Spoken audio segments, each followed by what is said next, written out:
السلام عليكم ورحمة الله وبركاته.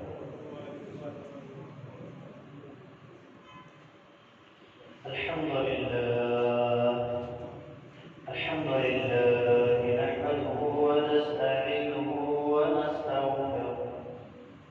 ونعوذ بالله من شرور أنفسنا ومن سيئات أعمالنا. من يهده الله فلا مضل له ومن يضلل فلا هادي له. أشهد أن لا إله إلا الله وحده لا شريك له وأشهد أن محمدا عبده ورسوله. اللهم صل على محمد وعلى آل محمد كما صليت على إبراهيم وعلى آل إبراهيم إنك حميد مجيد. اللهم بارك على محمد وعلى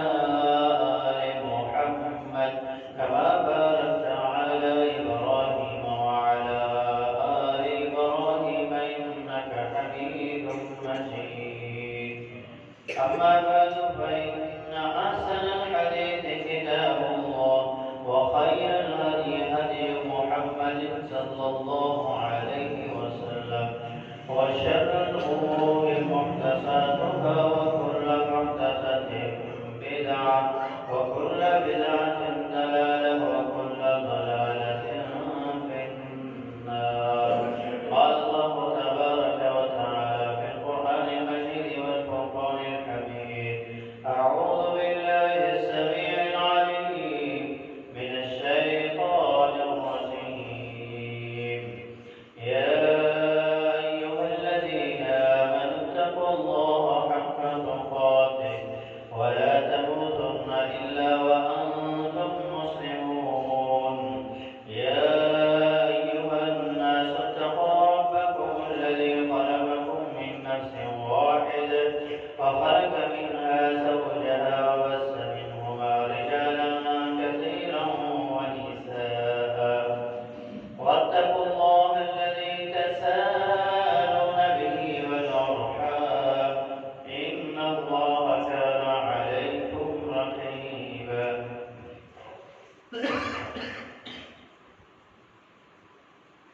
يا أيها الذين آمنوا اتقوا الله وقولوا قولا سديدا يصلح لكم أعمالكم ويغفر لكم ذنوبكم ومن يطع الله ورسوله فقد فاز فوزا عظيما. قال الله تبارك وتعالى في القرآن المجيد والفرقان الحميد في مقام آخر: وأقيموا الصلاة وآتوا الزكاة واركعوا مع الراكعين.